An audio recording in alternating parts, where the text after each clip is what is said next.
Hai FLC Family, happy Sunday and welcome to church. Senang sekali bisa bertemu dengan FLC Family hari ini.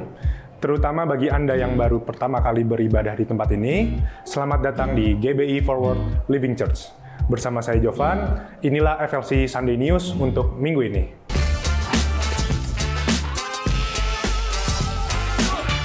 Bagi FLC Family yang ingin mengikuti FLC Discipleship Journey, Anda dapat mengikuti Series 1 Stay, di mana Anda akan mempelajari hal yang sangat penting tentang dasar-dasar kekristenan seperti dosa dan keselamatan, lahir baru dan baptisan, gambar diri, hati Bapa, pertumbuhan rohani, gereja lokal, dan komunitas. Untuk informasi lebih lanjut, FLC Family dapat mengunjungi Home Lounge atau terhubung dengan setiap volunteers yang akan membantu Anda. Jika FLC Family membutuhkan dukungan doa, tim FLC Prayer dengan senang hati akan membantu dan mendukung Anda melalui doa. Atau Anda dapat mengisi form doa yang tersedia di area Home Lounge. FLC Sunday Service setiap minggunya dapat FLC Family lihat kembali di YouTube channel Forward Living Church. Untuk mendapatkan informasi tentang kegiatan dan pelayanan gereja, FLC Family dapat mengunjungi Home Lounge atau menghubungi WhatsApp FLC Office di 0816 633 633 atau dapat terhubung melalui Instagram FLC. Saat ini, kita mau bersama-sama merayakan FLC Family yang berulang tahun dan juga merayakan ulang tahun pernikahan di sepanjang minggu ini.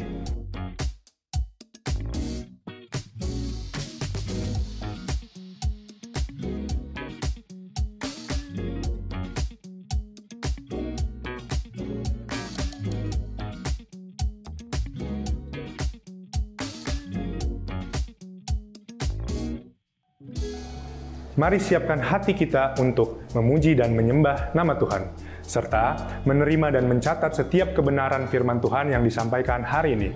Happy Sunday and God bless you.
Happy Sunday semuanya, selamat hari Minggu, Shalom semuanya. Semoga Tuhan selalu memberkati para jemaat semua di sini.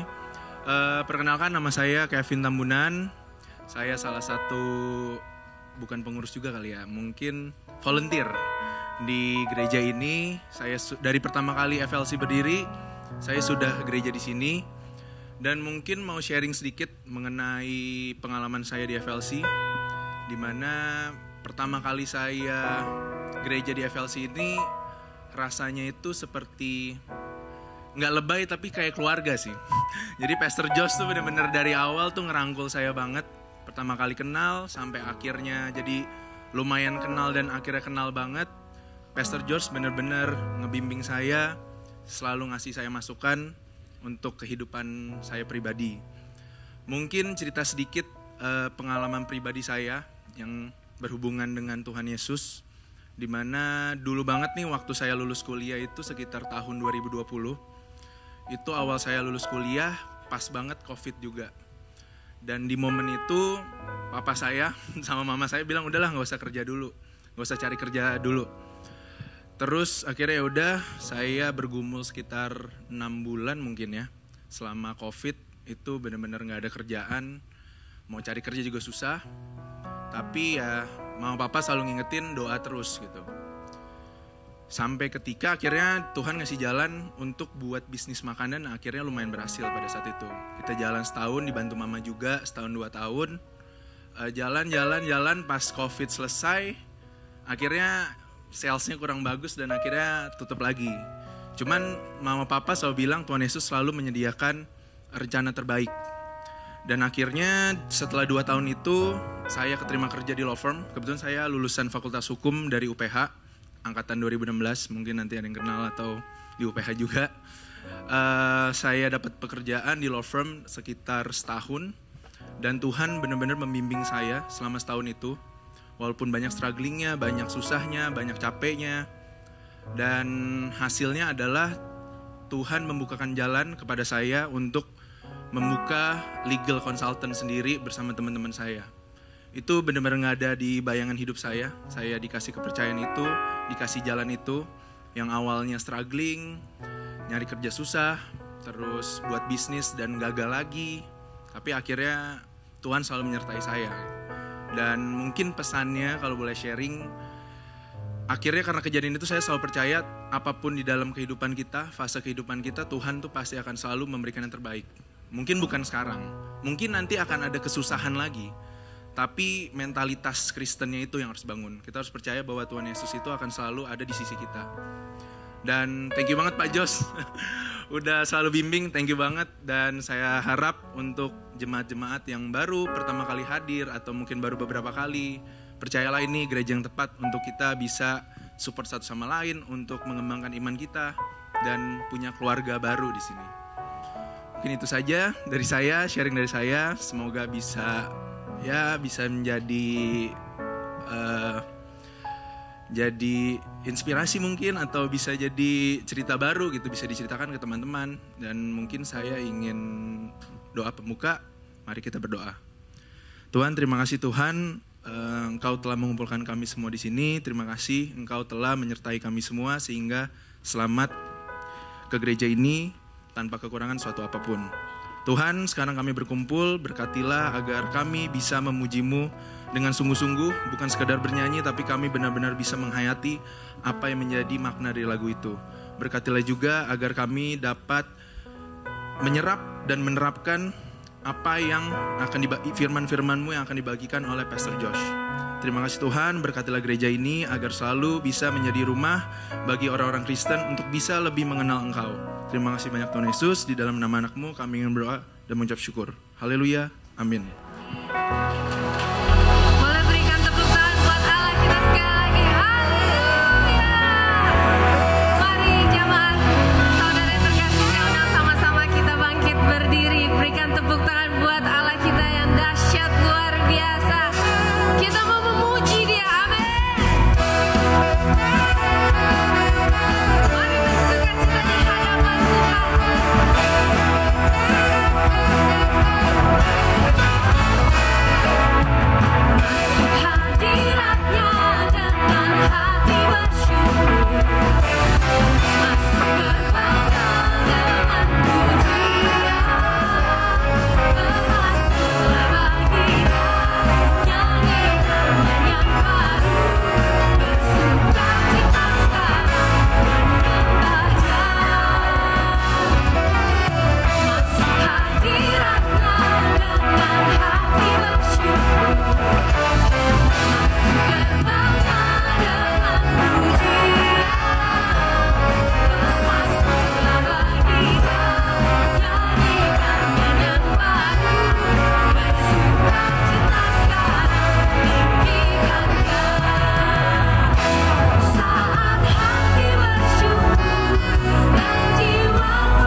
This is where I believe you are more than enough for me.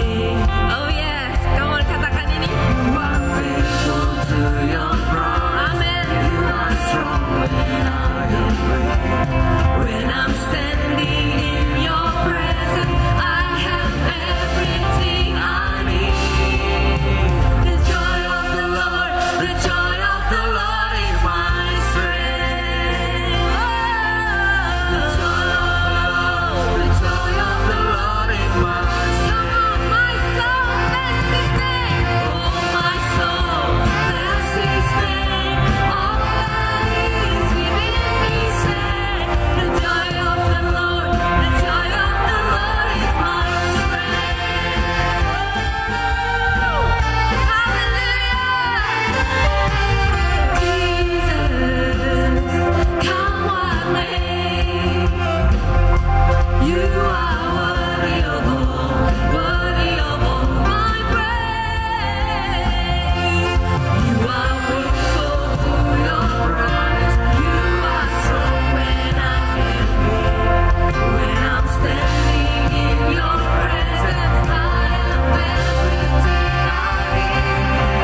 berkuasa di atas setiap pujian kami.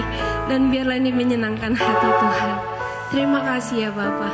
Saya persilakan jemaat Tuhan untuk duduk kembali. Tetap dalam hadirat Tuhan.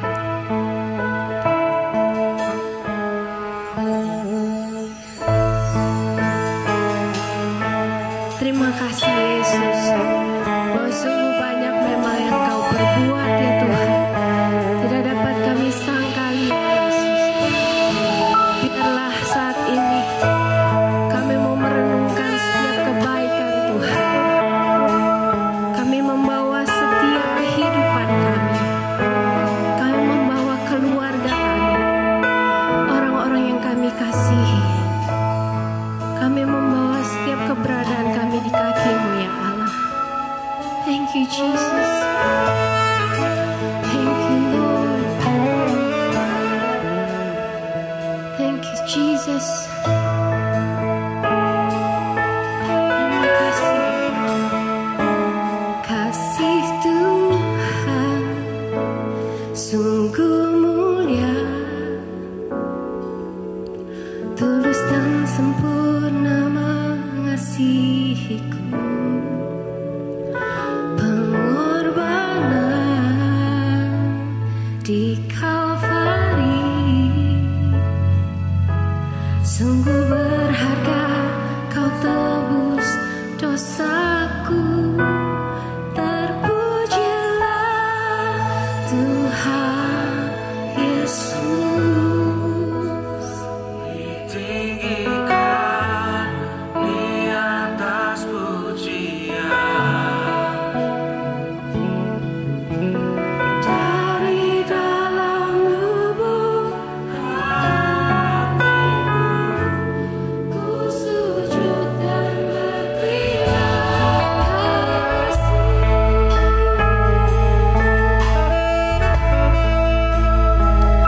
kasih.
ada satu kata yang dapat membalas kebaikan-Mu, Yesus. Thank you, Jesus. Thank you, Lord. Mari sembah syukur-Mu naikkan buat Tuhan. Terima kasih, Yesus.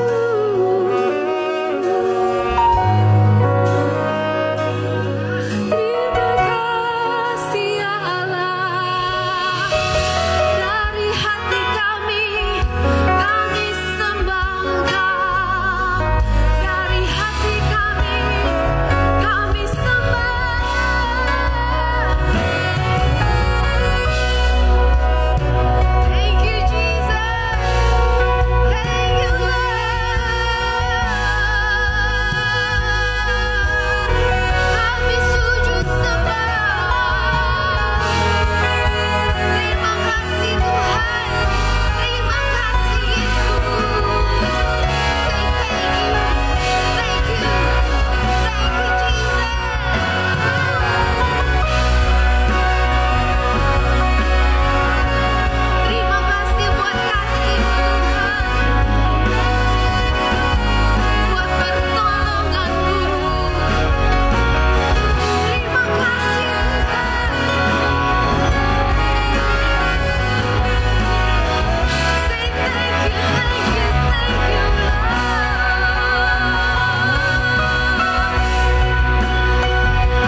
worship you.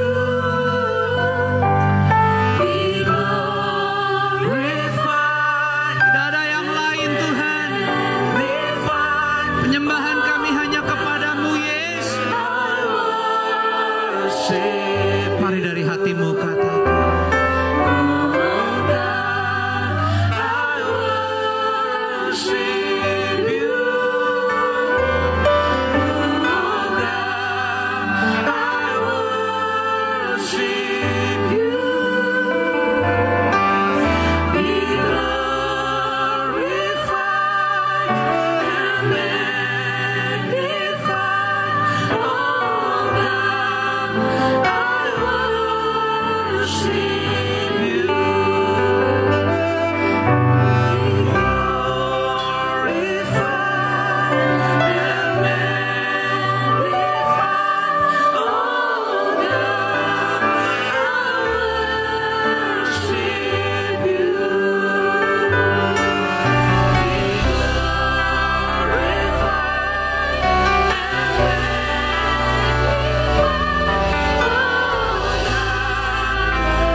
Terimalah penyembahan kami.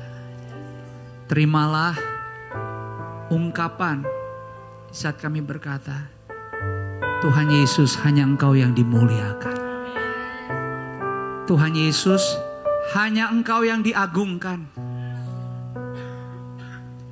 Dan jika Tuhan mendapatkan kami dalam perjalanan iman kami dari kemarin-kemarin sampai sekarang, mungkin ungkapan tadi belum pas di kenyataan hidup kami masing-masing. Tuhan Yesus tolong bantu supaya kami semua bisa diarahkan lagi, disesuaikan lagi. Tolong bantu supaya hidup kami selanjutnya, perjalanan iman kami mau bilang Tuhan Yesus, kami dan keluarga kami sangat merindukan untuk hidup ini selalu menyenangkan hati-Mu. Jauhkan kami dan keluarga kami dari hidup yang melawan Tuhan, yang bertentangan dengan kehendak-Mu. Beri kami kekuatan supaya dalam setiap usaha apapun dalam perjalanan iman kami, setidaknya seminggu ke depan, keputusan-keputusan yang kami pilih adalah yang terbaik sesuai isi hati-Mu. Dan terima kasih untuk sore ini, karena kuasa bahkan dari tadi kami percaya, kami terima dengan iman, semampu kami ingat setiap kata-kata nyanyian dari lagu-lagu tadi kami nyanyiin. Maka semua kata-kata yang penuh kuasa, yang sangat berdaulat, kami katakan dengan iman, semua pujian tadi telah menjamah kami, membasuh kami, memulihkan kami, menyembuhkan kami.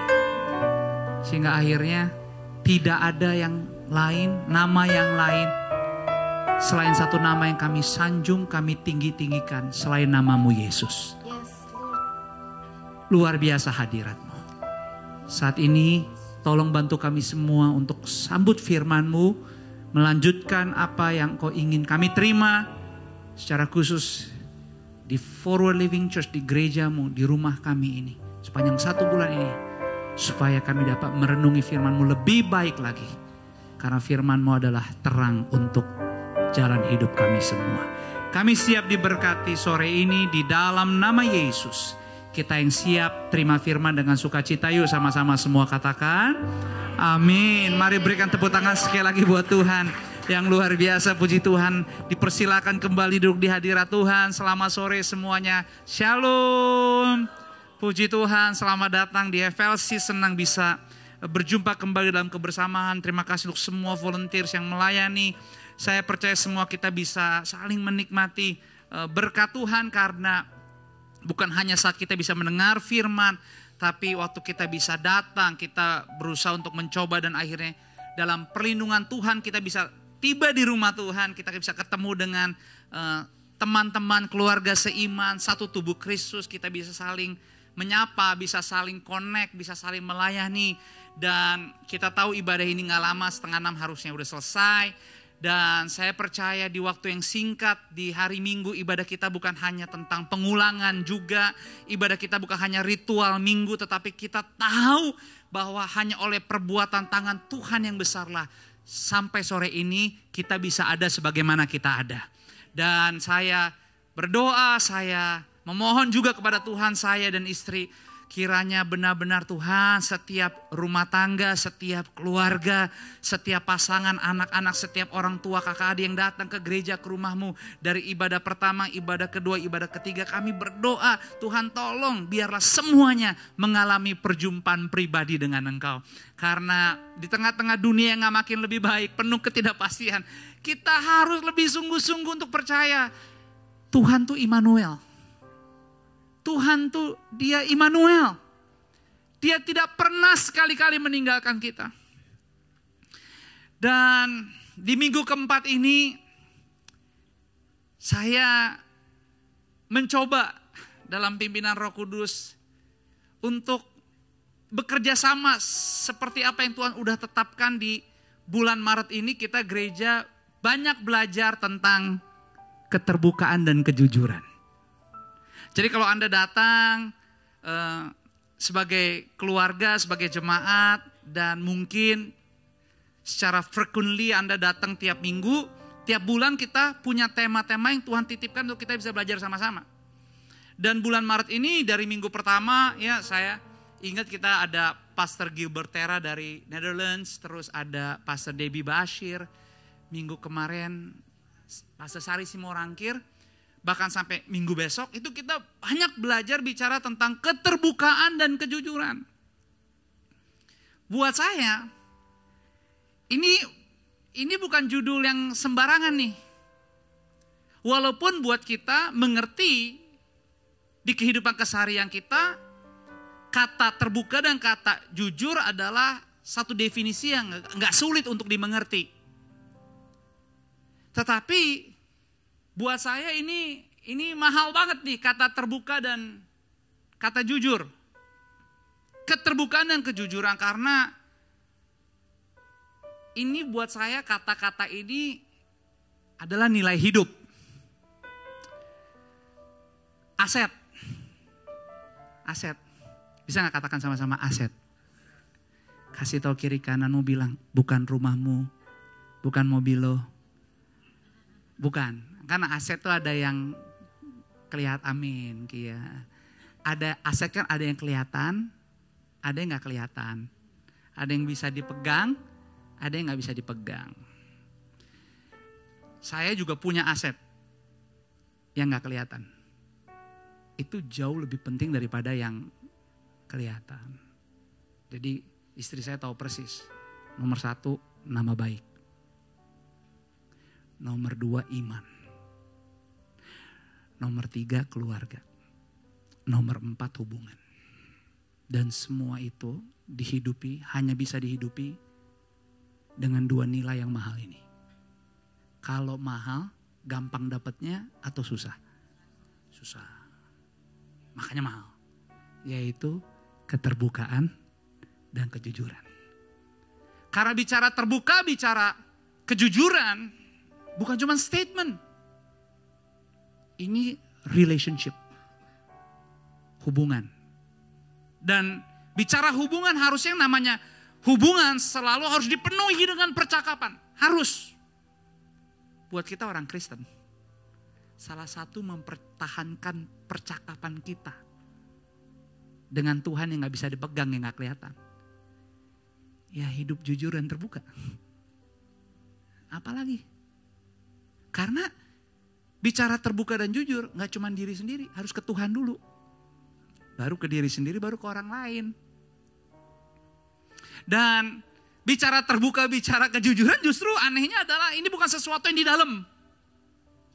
Makanya tadi Brother Ronald bicara tentang sikap hati. Karena emang kalau mau ngomong terbuka, kalau mau ngomong jujur, perlu satu mental, yaitu keberanian. Karena dua nilai ini di kehidupan keseharian kita perlu ditunjukkan, perlu dikasih lihat. Di situ mahalnya. Di situ mahalnya. Karena perlu dikasih lihat, perlu ditunjukin. Sedangkan dunia yang kita hidupi hari-hari ini penuh show, penuh pertunjukan. Tapi sometimes gak otentik juga, gak real juga. Banyak poles. Kalau Anda suka mobil, ada yang namanya ketok PDR. Ketok halus tanpa perlu nginep. Bisa tuh diketok halus. Kalau orang bilang dulu di seng-seng itu ketok magic. Pokoknya kalau ketok magic kan selalu sengnya tertutup kan. Pokoknya kagak perlu tahu apa yang terjadi di dalam dah bos. Tenang aja bos, yang penting deal dulu kita. Pokoknya pas keluar mulus lagi cantik tanpa bongkar cat. Kehidupan kita, dunia ini ya penuh dengan itu. Makanya gak sedikit kita bisa tahu, mungkin kita punya pengalaman dengan prinsip hidup just fake it until make it. Apalagi di tengah yang penuh persaingan, penuh kompetisi, keberadaan untuk seseorang bisa menjadi iri hati dan membandingkan tuh sekarang tuh dengan sangat mudah. Kenapa? Karena segala sesuatunya bisa dilihat keperbedaannya dengan sangat cepat. Makanya jika tidak menjaga mata, apa yang dari mata turun ke hati dan bisa sangat mengganggu kehidupan. Dan seringkali bukannya nggak bisa bersyukur, tapi dalam hidup ini seringkali kesulitan untuk bersyukur adalah karena kita nggak memberi batasan-batasan apa yang perlu kita lihat dan tidak perlu kita lihat.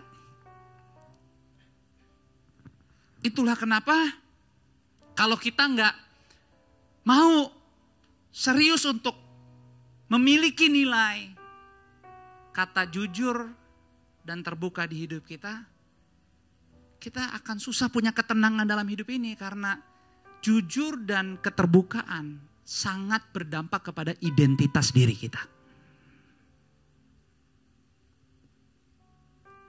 Gimana bisa ikut kata firman kalau ada orang minta jalan sama kamu 2 mil, jalan 3 mil, extra mile. Kita akan susah untuk bisa extra mile, apalagi boro-boro berkorban. Kalau kita nggak bisa punya nilai jati diri, identitas yang utuh di kehidupan ini. Dan yang paling utuh, karena dunia gak sempurna, roh penurut, daging lemah. Tapi kita bisa ada dalam ketenangan, dan ketenangan kita hanya ada di dalam Tuhan. Itu iman. Tapi apalah artinya iman? Iman jika tidak dilakukan. Nah, saya berdoa di waktu yang singkat ini, ada beberapa hal yang saya mau bagi tentang keterbukaan dan kejujuran. Supaya sebagai orang Kristen kita belajar, oh waktu kita percaya dengan nilai yang mahal ini yang bisa kita bayar, bisa kita lakukan. Maka dampaknya apa di kehidupan kita? Dan janji firman Tuhan seperti apa yang Tuhan titipkan jika kita mau melakukannya. Sekali lagi bukan hal yang mudah untuk bisa menjadi diri sendiri. Nah, sedikit orang berkata, ya gimana mau terbuka, mau jujur. Ini udah gue tutup kiri kanan, tutup kiri kanannya gak lolos juga, gak sukses juga. Bahkan mungkin sering kali masih dibully juga, apalagi kalau gak jujur, kalau gak terbuka. Jadi orang suka bilang, makanya udah persis Alkitab bilang. Tadi juga dikatakan seperti domba di tengah-tengah serigala. Paginya saya bilang, ya sama juga. Makanya kan kalau mau jadi domba di tengah serigala, salah satu caranya adalah cerdik seperti ular, tulus seperti merpati. Cerdiknya 95%, tulusnya 5% aja lah katanya. Kalau enggak menang. Kalau orang dunia bisa berpikir begitu. Kalau terlalu tulus-tulus juga, ditikung lo. Lu kalau terlalu bener-bener lempeng-lempeng juga, baik-baik. Musuh bukan yang jauh, di dekat katanya. Ntar di step juga dari belakang, ditusuk. Ya kebayang kalau hidup iman Kristen kita hanya patokannya dengan apa yang bisa terjadi di dunia. Sedangkan Yesus yang gak perlu nanggung apa-apa, yang paling suci, yang paling kudus, mau menyerahkan nyawanya bagi kita. Kita gak bakal nyampe ke situ, emang dia juga gak mau. Dia cuma minta kita tiap hari hidup nimbang-nimbang lebih baik. Dan hiduplah sesuai firman. Dia juga tahu kok kita gak sempurna. Dia juga tahu kita gak bisa. Dia gak pernah mengincar kesempurnaan karena kita juga lahir berdosa. Tapi oleh karena kasih karunia, oleh karena orang tua, oleh karena keluarga, oleh karena rumah gereja Tuhan yang dititipkan ini. Kita selalu punya kesempatan setiap kali kita datang ke sini diingetin lagi. Setiap kali kita ke gereja kita bisa ngeliat ada teman-teman, ada sahabat-sahabat yang kelihatannya nggak pede banget, nggak tenang banget. Tapi waktu dia ke gereja, waktu dia ngeliat temennya, sesamanya juga, dia baru sadar bahwa yang punya masalah bukan dia juga. Karena sebenarnya kita semua punya pergumulan. Tapi kenapa kita mau tetap ibadah? Karena kita tahu kita punya Tuhan yang besar. Itulah gereja. Jadi saya berterima kasih untuk semua Bapak Ibu teman-teman sore hari ini yang datang, bahkan bisa pakai gereja ini untuk memastikan kehidupan iman Anda bisa bertumbuh dan menjadi dewasa. Karena gereja sesungguhnya bukan tentang waktu kita datang ke gereja. Tapi setelah kita menyelesaikan ibadah ini, jalani hidup seminggu ke depan menjadi garam dan terang di luar sana. Makasih juga buat teman-teman. Tadi saya agak sedikit spontan sama Kevin yang memimpin doa, jadwalnya cacah. Tapi macet, it's okay. Saya bilang ke Susi, cepet teks ke Caca supaya jangan panik. Karena telat. It's okay, nanti saya jadwal ulang lagi. Tapi saya harus juga pikirin, siapa ya kalau Caca gak ada, siapa yang doa ya? Tapi ya Roh Kudus pimpin. Dari mata yang saya bisa lihat siapa. Ya yang kelihatan gak siap itu yang saya pilih. Ya jadi jangan salah loh, saya pilih bukan yang kelihatan siap, saya pilih yang gak kelihatan siap. Tapi disitulah kita belajar bahwa waktu kita percaya dan mau bekerja sama dengan Tuhan, maka Tuhan bisa bekerja dengan segala macam cara. Sehingga rencananya tetap terjadi. Dan itulah yang dibutuhkan di kehidupan keseharian kita ke depan. Bukan hanya tentang hal-hal apa yang bisa kita lakukan di luar sana. Dengan segala sesuatu yang terjadi di sekitar kita. Tetapi justru yang kita perlukan jauh sebelum segala sesuatu kemenangan kita mau. Kita harus pastikan bahwa apa yang ada di dalam sini sepenuhnya adalah miliknya Tuhan. Dan hanya Tuhan yang bertakhta di dalam sini. Dan itu perlu kejujuran dan keterbukaan. Saya teringat banget tanggal 10 kemarin, saya hampir 30 menit paralyzed. Saya sih gak mau lagi ngalamin. Saya belum pernah, biasa pelayanan ke daerah itu ajak istri. Cuman kali ini saya bilang, Beb coba, ya istri saya juga gak ngizinin juga waktu berangkat kemarin. Saya kayaknya harus ikut, iya kayaknya kamu harus ikut. Karena harus ngangkat tas. Tapi luar biasa, aduh saya kalau inget tanggal 10 kemarin, kan saya pernah cerita ya, orang yang sama 2,5 bulan baru keluar, November kemarin, Februari baru keluar. Sekarang menjelang 2 minggu, saya bisa di hadapan Bapak Ibu semua. Itu karena anugerah Tuhan. Berikan tepuk tangan buat Tuhan. Dari tadi saya ditanyain, Pastor gimana badannya? Pastor gimana? Mau bilang sehat tapi masih sakit, gak jujur juga kan? Mau bilang sakit tapi terkesannya manja, karena saya gak suka manja-manja, gak suka cengeng-cengeng. Tapi ya pas-pas aja lah, saya bilang sakit tipis-tipis dikit tapi tetap melayani, jangan cengeng. Nah kan gitu emang. Baru saya bilang tadi, kalau emang benar-benar gak bisa, ya pasti gak bisa. Nah sering kali kita perlu menyadari bahwa Tuhan sangat merindukan keterbukaan dan kejujuran di hidup kita. Dan apa yang Alkitab catat, Alkitab bagikan tentang orang-orang yang sulit untuk hidup dalam nilai-nilai jujur dan terbuka, Alkitab mencatat dengan satu kata, yaitu munafik. Sangat banyak loh di Alkitab dicatat kata munafik. Dan lucunya Tuhan sendiri di Alkitab katakan, dia tidak membenci orang berdosa, yang dia benci orang munafik. Makanya kita perlu merenungkan kata jujur dan terbuka lebih baik lagi. Kata munafik di Alkitab dalam bahasa Yunani itu disebutnya hypocrites. Tapi sebenarnya definisi hypocrites itu bicara tentang apa sih? Bahasa aslinya katanya an actor or a state player. Jadi hipokris itu nggak selalu negatif, enggak. Karena hipokris itu mewakili sebuah adegan atau action yang seseorang lakukan as an actor, acting, stage player. Nah kalau actor or actress, apapun yang dia katakan, apapun yang dilakukan, itu nggak mewakili sesungguhnya dia. Namanya juga artis, aktor. Enak nih, sis enak kacer. Nah, jadi jangan salah sangka loh.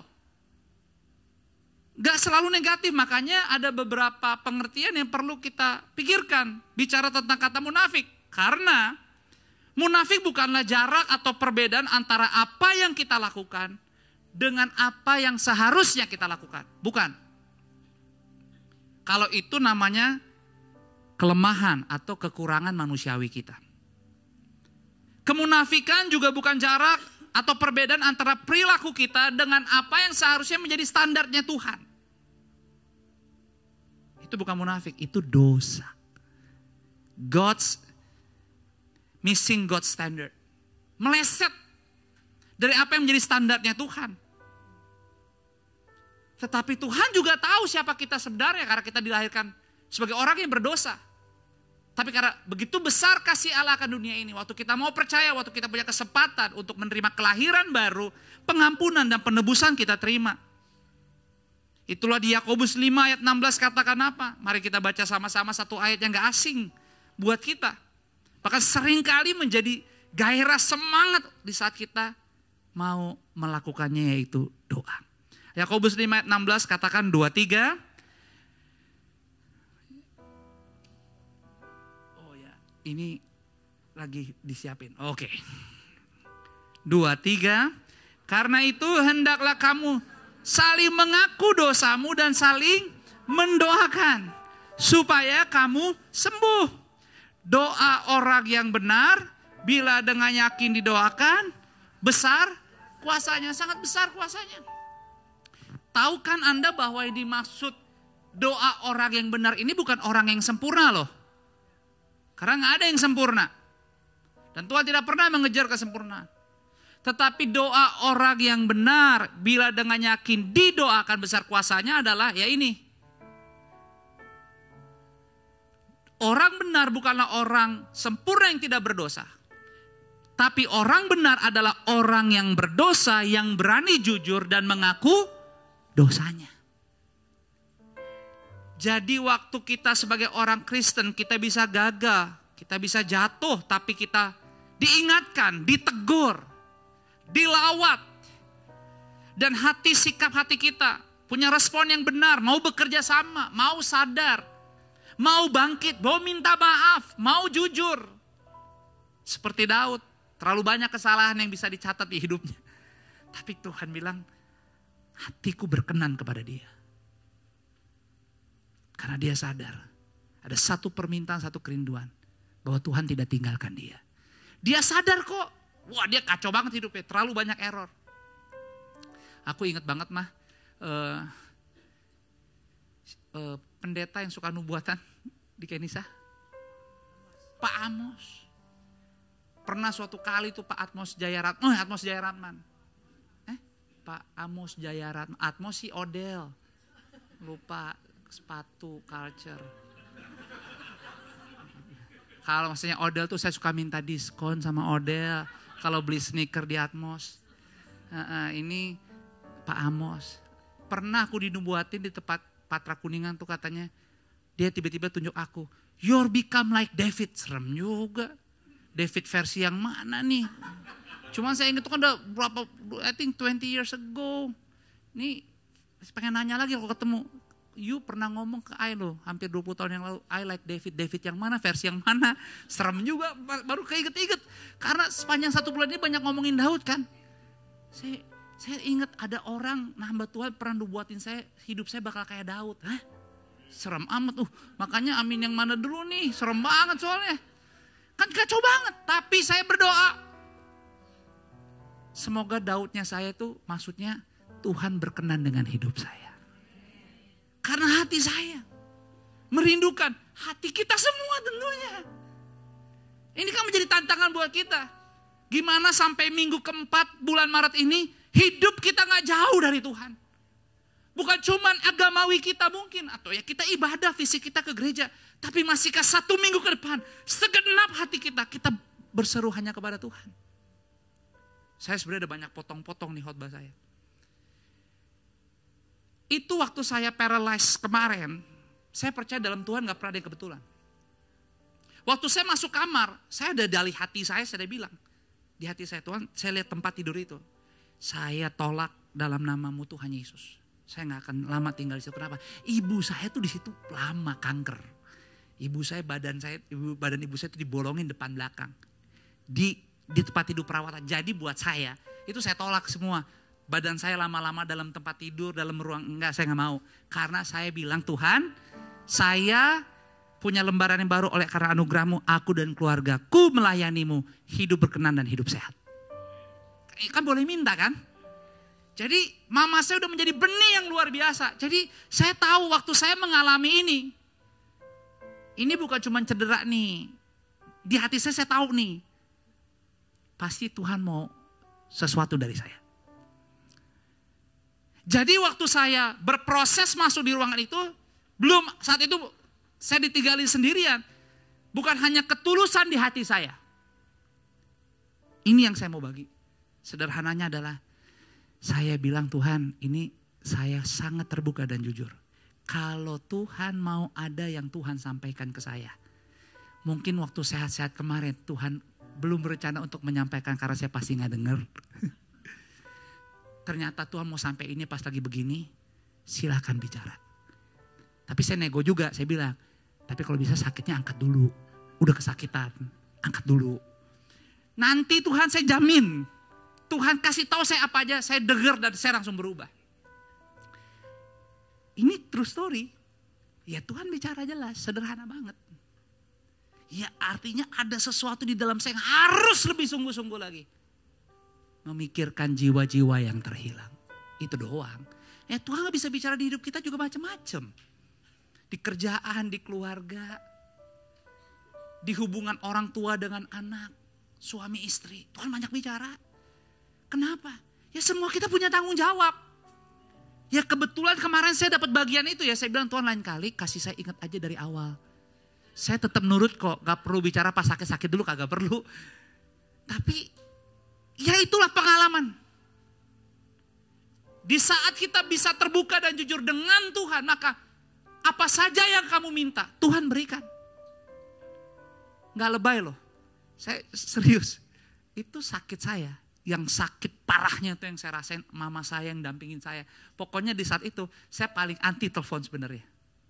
Tapi di saat saya lagi parah-parahnya karena istri saya di Shanghai kan. Saya tahu, aduh, akhirnya mesti mencet juga Ibu Pinkan Ulmer nih. Nomor telepon. Akhirnya saya minta tolong aja, Mam. Saya biasa nggak paling anti minta tolong. Cuma saya bilang, Mam, di mana Mam? Aku perlu bantuan banget. Tolong bawa aku ke rumah sakit. Tapi ya itu kehidupan. Di saat kita berani terbuka dan jujur dengan Tuhan, dengan diri sendiri, saya bilang Tuhan tolong angkat sakitnya. Ya benar, diangkat sakitnya. Dan gak perlu waktu yang lama, berproses maksudnya. Tapi setidaknya saya tahu, apa yang bengkok mungkin Tuhan lihat di hati saya kemarin. Kita bisa gak sadar. Tapi di saat kita ya tadi, kejujuran dan keterbukaan itu bicara apa? Conversation. Waktu hidup kita dalam sini, punya conversation yang utuh, wholeness dengan Bapa. Maka kita akan melihat, ya ampun. Kelihatannya jalanku oke-oke aja. Aku gak melanggar moral, aku gak melanggar ini, gak melanggar itu. Tapi buat Tuhan enggak, masih kurang. Harusnya di level kamu harus bisa lebih shift lagi. Ganti gigi lagi, tekan booster lagi. Bisa begitu loh saudara. Jadi makanya hidup ini gak bisa cuma melihat apa yang kita rasa sebatas jasmani doang. Kenapa? Ini yang saya belajar di 2 minggu terakhir. Tuhan mau bicara. Manusia roh kamu kendor. Your spirit weaken, lemah. Waduh, saya tuh benar-benar minta maaf sahabat Tuhan. Enggak, that's why. Saya masih kasih papa kamu masih bisa lihat. Maksudnya saya punya papa luar biasa banget. Sampai hari itu puasa dan lain-lain. Sebenarnya Tuhan mau bicara sederhana banget. Josh, hati-hati. Kamu pikir kamu gak jatuh moral. Kamu gak menyalahgunakan uang. Kamu gak menyalahgunakan kepemimpinan. Kata Tuhan, ini saya ngomong conversation. Kata Tuhan, no. Your problem is manusia rohani kamu. Lemah. Di saat kamu jaga kiri, jaga kanan, jaga kekudusan supaya gak jatuh moral, gak jatuh, kata Tuhan. Kata Tuhan, yang di dalam kamu, yang paling utama, manusia utuh kamu. Bukan hanya yang bisa kamu lihat dengan jasmani, dengan pengabdian dan panggilan. Tapi bagaimana hidup penyembahanmu kepadaku. Tingkatin lagi. Saya gak tahu. Sampai bulan Maret ini Tuhan lagi bicara apa di hidup dan keluargamu. Tapi satu hal, tidak ada yang lain yang Tuhan rindukan. Segenap hidup dan keluarga kita semuanya. Menyembah Dia di dalam roh dan kebenaran. Berikan tepuk tangan buat Tuhan. Itu sebabnya saya berdoa. Kalau kita bisa hidup di dalam keterbukaan dan kejujuran. Anda mendapat 3 dampak yang Anda bisa miliki di kehidupan Anda. Yang pertama adalah dampak pertama dari kehidupan kita yang berani, jujur dan terbuka kepada Tuhan adalah assurance and authority. Waktu kita bisa hidup dalam percakapan yang intim di keseharian menjadi lifestyle gaya hidup kita. Sederhananya bisa lewat doa, bisa lewat doa. Bisa lewat baca Alkitab. Bisa lewat terus mau bersekutu, beribadah, bergereja. Menjadwalkan bahkan, bukan hanya yang penting gereja minggu depan. Tapi menjadwalkan ibadahmu dengan sungguh-sungguh. Maka pastilah bisa Anda miliki yaitu assurance and authority. Hidup dalam kepastian dan otoritas karena Tuhan ada di pihak Anda. Itulah kenapa Roma 8 ayat 31 katakan. Roma 8 ayat yang ke-31. Roma 8 ayat ke-31 dikatakan.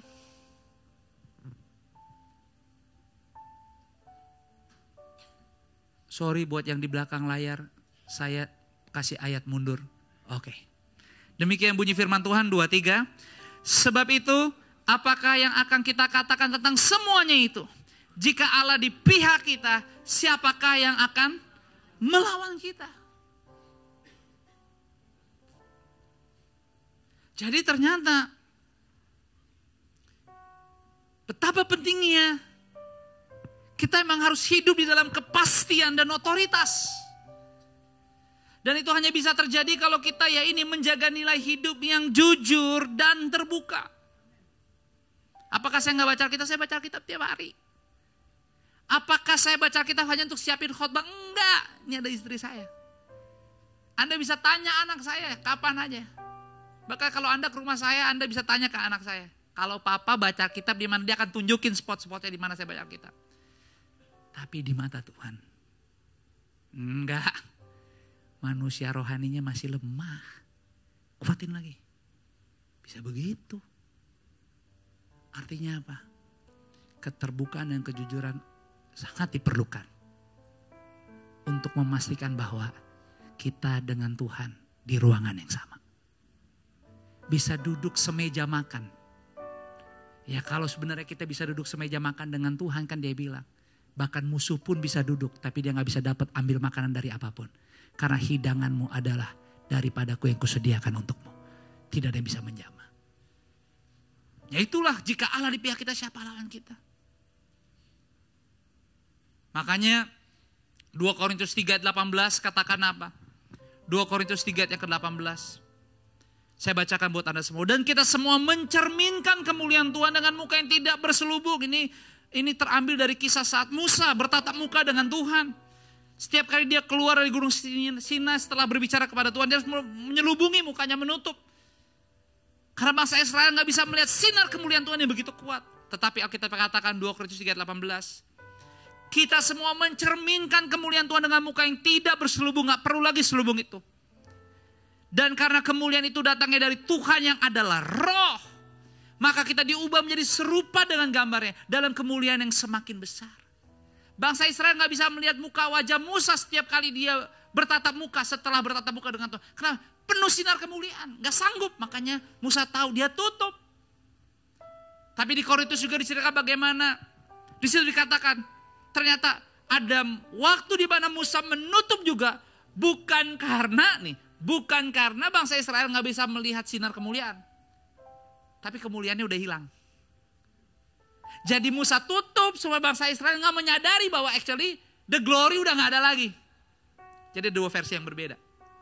Tapi kata Tuhan, kehadiranku di kehidupanmu sebagai satu-satunya Tuhan mengangkat semua itu. Gak perlu lagi buka dan tutup. Sebab hidupmu bukan kamu lagi, tapi aku yang hidup di dalam kamu. Dan itulah yang dia mau apa? Kita setiap hari hidup perjalanan iman dan keluarga kita. Bisa menceritakan gambaran yang semakin jelas. Amin. Yang kedua, apa yang bisa kita dapat waktu kita belajar terbuka dan jujur kepada Tuhan, kepada diri sendiri dan kepada sesama. Kita mengalami transformasi, perubahan hidup. Jadi saya sekarang juga merindukan. Dan ya kalau Anda minta sama Tuhan, Tuhan kasih tunjuk, Tuhan kasih rasa. Tuhan kasih Anda cicipi dengan benar bahwa Oh ini maksudnya Tuhan dari ibadah pertama tadi. Banyak hal yang sebenarnya gak sesuai rundown, gak sesuai liturgi. Tapi Tuhan lagi meneguhkan. Kalau kamu notice betapa kamu bisa lebih serius lagi untuk saya. Manusia rohani kamu gak perlu khawatir. Semuanya sudah kuberikan di sekitar. Karena pada ujungnya rumah ini, FLC, LG Floor, Pio 3 ini. Kita harus tetap dedikasikan. Gereja ini adalah tempat bagi yang terhilang untuk menemukan Tuhan. Dan jika kita yang sudah mengalami Tuhan, pakai tempat ini supaya pertobatan kita disempurnakan lagi. Dirawat lagi. Jadi saya berterima kasih buat Bapak Ibu yang bukan hanya rajin datang. Tapi terima kasih buat teman-teman yang berani mengundang, mengajak, memberitahu bahwa kita perlu Tuhan. Datang ke gereja, kita perlu Tuhan. Kita bisa kenalan sama teman-teman yang mengalami. Yang punya mungkin journey hidup dengan yang sama dengan kamu. Itu sebabnya jangan malu. Sebar luaskan undangan. Ajak lagi keluarga. Mungkin minggu ini Anda akan traveling pergi di holiday 1-2 minggu ini. Diberkati perjalanan Anda. Tapi kalau Anda gak kemana-mana. Gereja ini gak tutup. Mallnya juga gak tutup. Jadi tetap datang. Timmy, jangan ketawa-ketawa datang Tim, temenin gue. Jadi datang. Hadir semua. Supaya apa? Gembalanya kagak kesepian. Jadi kita ditanyakan, Pastor Jos, ini 2 minggu nih banyak yang bakal pergi. Gereja mau sekali aja? Atau pagi dan sore doang? Siangnya gak usah. Kita masih nimbang-nimbang sih. Tapi ya pokoknya gerejanya tetap ada. Makanya kalau pada liburan, gembalanya gak libur. Jadi ke gereja bareng. Tapi bisa ngajak gembalanya juga makan juga weekdays. Tenang, aman, masih di sekitar sini juga. Amsal 28 ayat 13 bilang apa? Siapa menyembunyikan pelanggarannya tidak akan beruntung. Tetapi siapa mengakui dan meninggalkannya akan disayangi. Wah dahsyat. Mazmur 32 ayat yang kelima. Dosaku kuberitahukan kepadamu dan kesalahanku tidaklah kusembunyikan. Aku berkata, aku akan mengaku kepada Tuhan pelanggaran-pelanggaranku. Dan engkau mengampuni kesalahan karena dosaku. Ayo, rasakan bukan hanya jalani bulan Maret yang biasa. Tapi percayalah kita akan tutup Maret ini.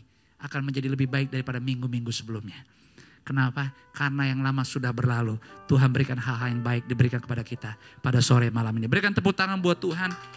Dan yang terakhir, dampak yang bisa kita terima kalau kita hidup dalam nilai keterbukaan dan kejujuran. Baik ke Tuhan, ke diri sendiri juga. Dan ke keluarga sesama kita. Kita punya apa? Freedom. Kita punya kemerdekaan. Sehingga kita gak perlu lagi mengikut pola konsep dunia. Yang membuat kita addicted dengan pengakuan, membuat kita harus mengejar hal-hal yang sebenarnya itu bukan milik kita. Itu bukan bagiannya kita. Karena Kristus cukup untuk kita. Bukan buat nanti, bukan cukup untuk kemarin. Tapi Christ is enough sekarang. So kalau hari ini Anda bergumul dalam kelemahan sakit, Anda mungkin lagi kecewa, Anda mungkin lagi takut berat. Pergumulan. Doa-doa yang lagi dinaikkan. Keuangan. Semua kita punya. Semua kita punya. Tapi saya berdoa. Biar kita tidak menyerah. Kita tidak putus asa. Tapi kita ingat dalam Tuhan ada kemerdekaan. Maka masalah pergumulan tetap ada. Tapi semua itu tidak akan menjatuhkan apalagi membinasakan. Sehelai rambut tidak akan jatuh ke tanah tanpa seizin Tuhan. Pertolongan Tuhan akan tiba di hidup kita indah pada waktunya. Tuhan memberkati kita semua. Berikan tepuk tangan hanya untuk Tuhan. Saya akan berdoa buat Bapak Ibu sama-sama pada sore hari ini.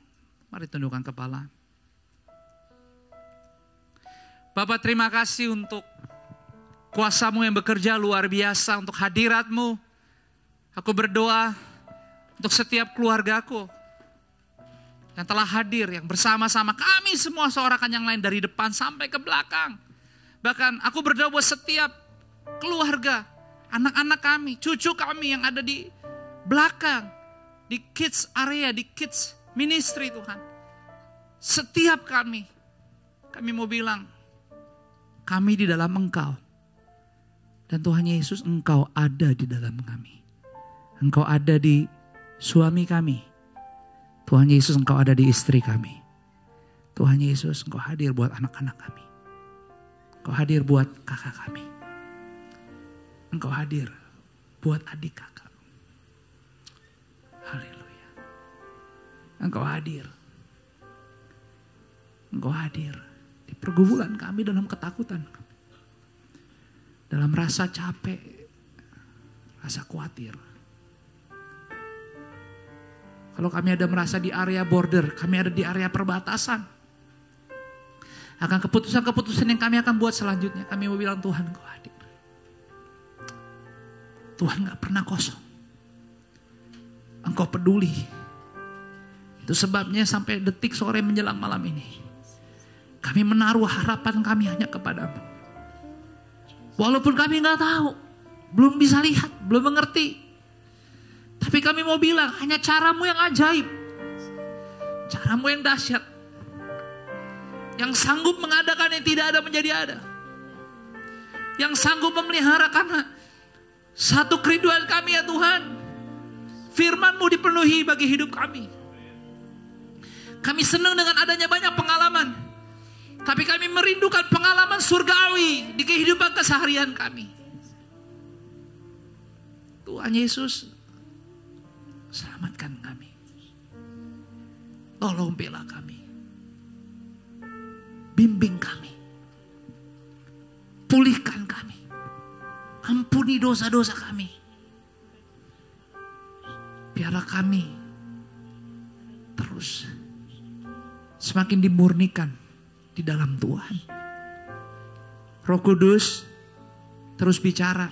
Silakan. Apa yang kau mau sampaikan silakan. Malaikat tolong berikan perlindungan ekstra dalam setiap usaha kami untuk bergerak, untuk melanjutkan hidup yang terbuka dan jujur. Kami gak dimanipulasi, gak dikecokkan oleh tipu daya si jahat. Tapi perjalanan iman kami selanjutnya kami tetap berkenan. Mengandalkan Tuhan lebih daripada apapun. Dan mau mengizinkan hidup kami menjadi display, menjadi gambaran-gambaran kemuliaan-Mu yang semakin dewasa disempurnakan. Makasih Tuhan Yesus untuk hadirat-Mu yang telah menjamah. Aku berdoa setiap hati keluarga-keluarga, setiap pribadi di sini sudah dijamah Tuhan. Ada damai surga turun di hatimu. Ada ketenangan daripada surga turun. Iya. Apapun yang ada di dalam pikiranmu dapat engkau kelola dengan kekuatan Tuhan. Engkau dapat kelola. Itu sebabnya kuatkan dan teguhkanlah hatimu. Janganlah bimbang. Andalkan Tuhan lebih daripada apapun. renungi firman siang dan malam. Maka keberhasilan, keberuntungan dan berkat menyertai perjalanan kehidupanmu. Terus, terus, dan terus. Hidupmu akan jadi kesaksian. Akan jadi kesaksian. Terima berkat dan mujizat terjadi malam ini. Dalam nama Tuhan Yesus. Kami sudah diberkati. Kita yang telah menerima firman Tuhan dengan sukacita, sama-sama semua katakan amin. Berikan tepuk tangan untuk Tuhan. Tuhan memberkati. Puji.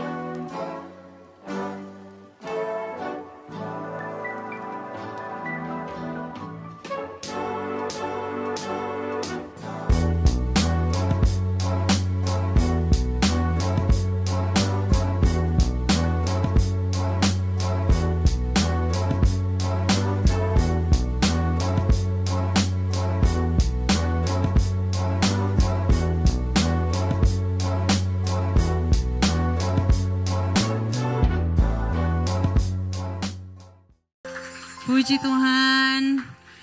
So, kita mengundang setiap FLC family untuk bisa do registration atau mendaftarkan. We just need your name, we just need your phone number supaya kita bisa get in contact dengan setiap Bapak Ibu untuk bisa tergabung di series Forward Living Church, which is Season 1 Stay. Jadi beberapa minggu lalu Pastor Josh sudah sampaikan di FLC kita memiliki discipleship journey. In our discipleship journey wheel, the first area is stay. So our team luar biasa, boleh berikan apresiasi buat tim yang menyediakan.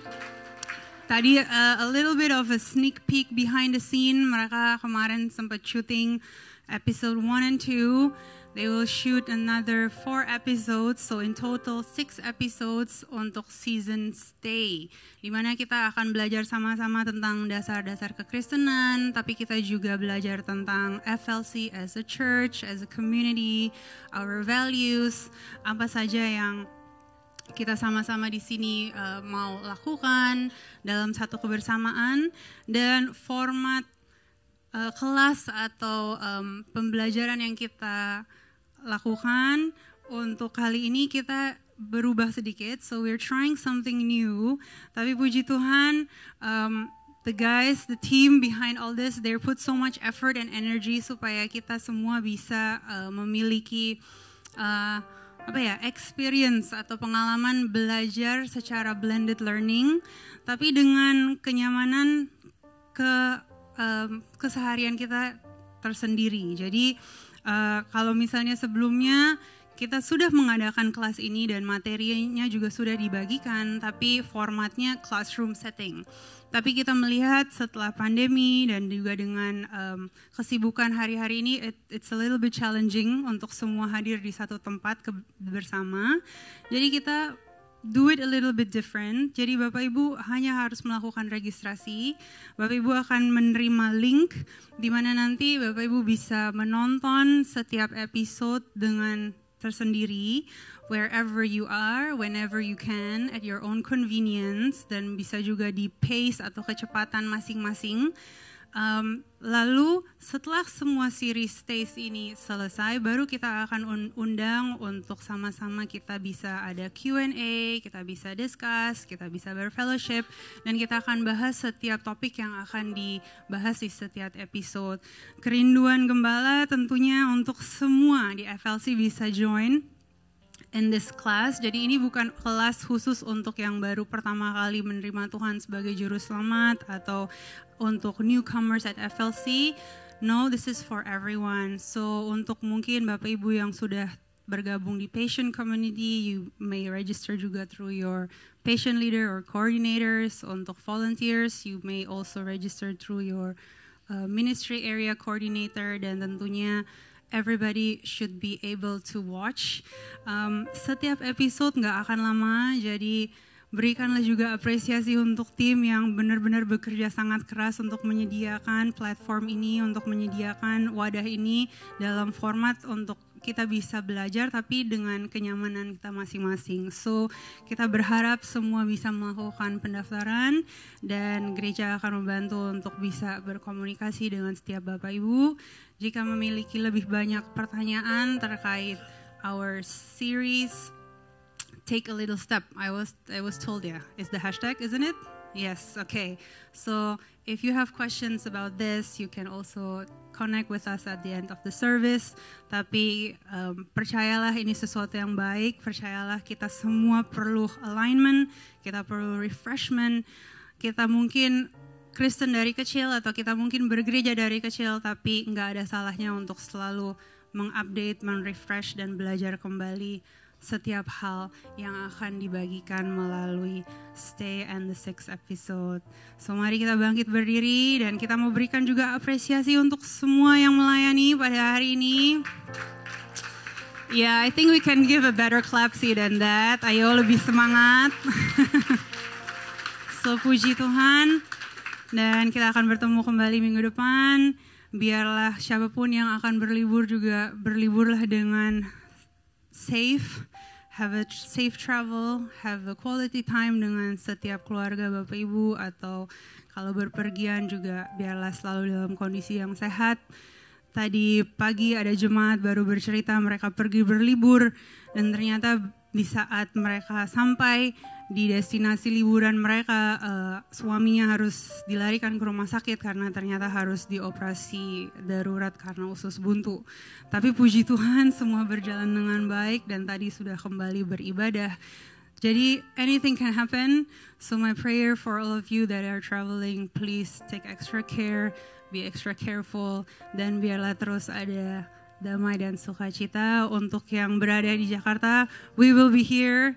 We're happy to connect with anybody who also is here, karena mungkin justru di saat libur malah lebih banyak waktu untuk bisa berkenalan, membangun hubungan, dan berfellowship. Tuhan Yesus memberkati. Mari arahkanlah hatimu, angkatlah kedua belah tanganmu, pulanglah dengan ucapan syukur. Berkat kasih, rahmat, anugerah, damai sejahteranya Tuhan melimpah turun, memenuhi setiap bagian ruangan di kehidupanmu. Dan Dia melakukan semuanya itu di dalam persekutuan yang manis bersama dengan Roh Kudus. Mulai dari sore ini sampai seterusnya. Di dalam nama Bapa, Putra, dan Roh Kudus, di dalam nama Tuhan Yesus, kita yang sudah diberkati dan siap dipakai menjadi berkat, dengan sukacita sama-sama semua katakan amin. Berikan tepuk tangan hanya untuk Tuhan. Silakan bersaat teduh, ambil waktu sejenak berfellowship. God bless you.